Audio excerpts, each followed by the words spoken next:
Hi, today we're going to assemble this Lego Back to the Future kit. I've had this one for quite some time. It was sent in to me from somebody from Denmark, I believe, in the mailbag. Sorry, I forget your name, but thank you very much. What was that? Yeah, oh, yeah. And who's that on the front? That's Daddy. That's Daddy, is it? Yeah. Daddy is Marty McFly? Yeah. Yeah? All right, we're going to assemble this. It comes in a lot of pieces, so it's going to take a long time, but I thought I'd get a time lapse, and Sagan's going to help me, aren't you? Yeah. Yeah. All right. Give me a thumbs up. Yeah. That's a finger. Give me a thumb. All right. And just to give you a quick look inside the set here, this one is actually, I believe you can make all three models from the three movies based on the one kit. You can choose which one you want to assemble, you know, just rearranging a few final parts, adding Mr. Fusion on the top and everything else. And yes, it's got a flux capacitor, out of time number plate, the future number plate, and the time circuits.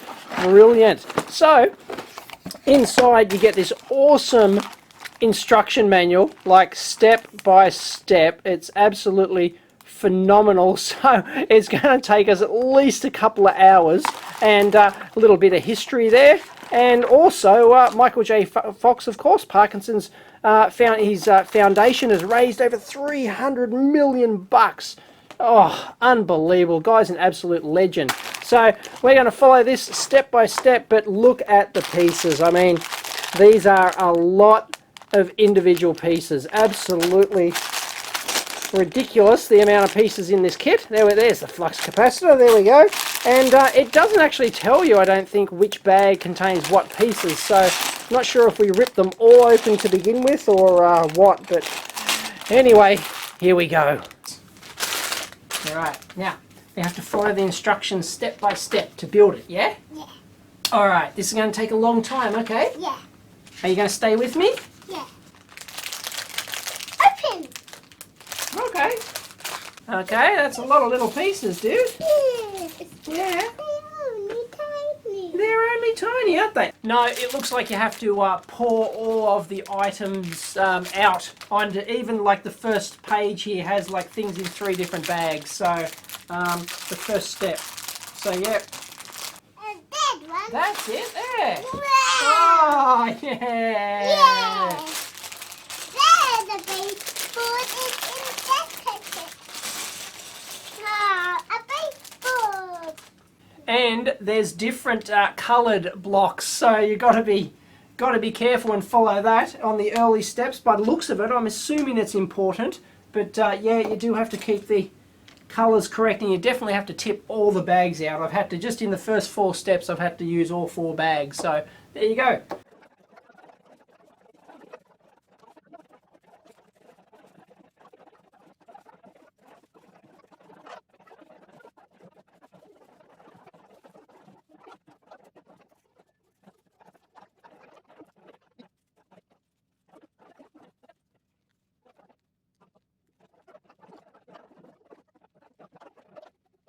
And that took us 1 hour and 48 minutes to assemble that. Give me a high five! Yeah! All right. Yeah. And we have finished our Delorean, haven't we? Yeah. Our time machine. Our Back to the Future time machine. Look, it's got the out of time number plate. It's got the flux capacitor, which is fluxing. Yeah? And it's got the gull wing doors, which open up. Fantastic. We did it, Sagan. Yeah. Give me a thumbs up. Yeah. Finger. Vroom, vroom. Yeah, and the door's open. The doors open, the gull wing doors.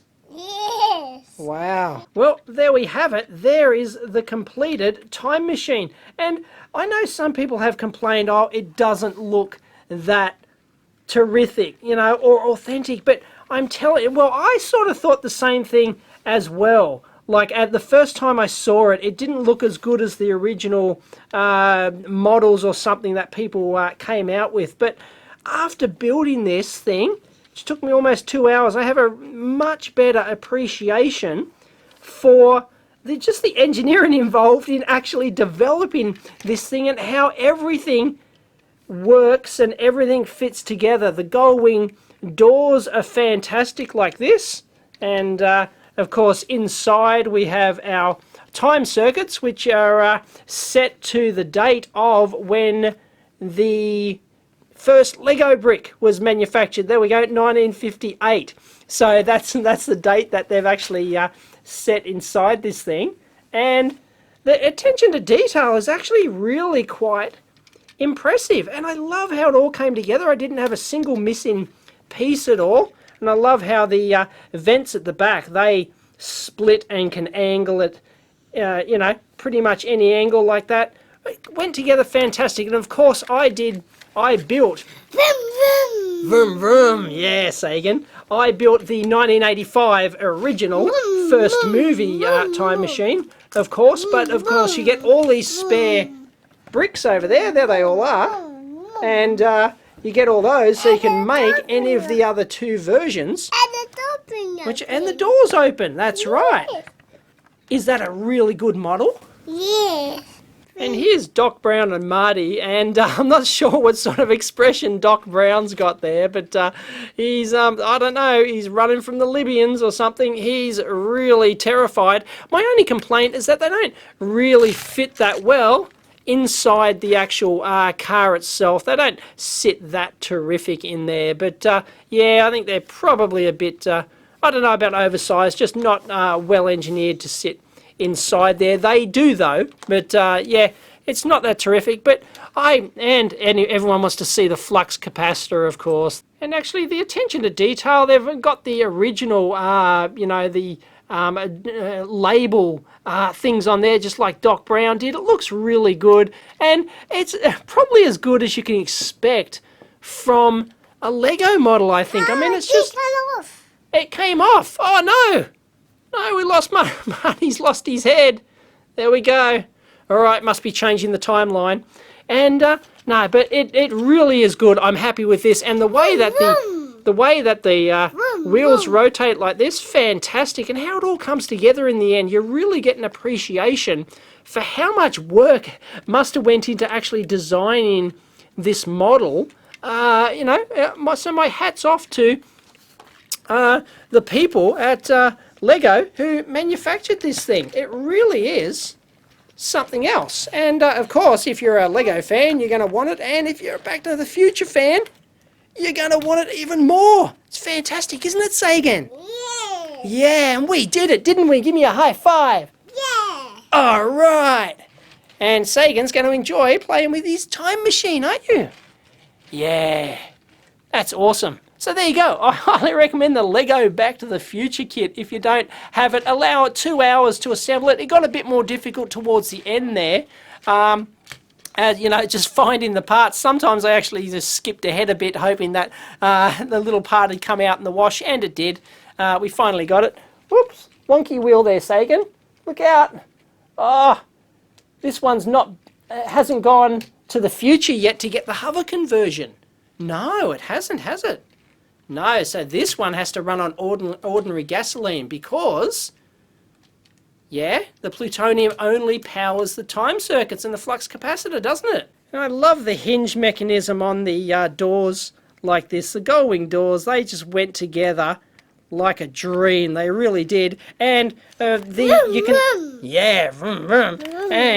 can just take the top off like that, so you can then get inside and you can see the flux capacitor, of course, and then we've got ourselves, there we go, there's our time circuits. Yeah, there it is, the 28th of the 1st, 1958, when they invented the first Lego brick, and it really is quite nice. And then you can, of course, just put in Doc and Marty. I particularly like the way they sit in here. As I said, it's not terrific.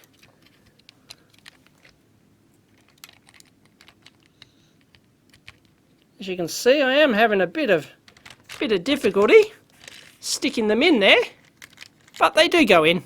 They do eventually go in, and yeah, they're just a bit cramped. That's all. There we go, and we'll put that back on top, Sagan. Yeah. And this. And that. Thank you very much. And. Oh. Oops. There we go.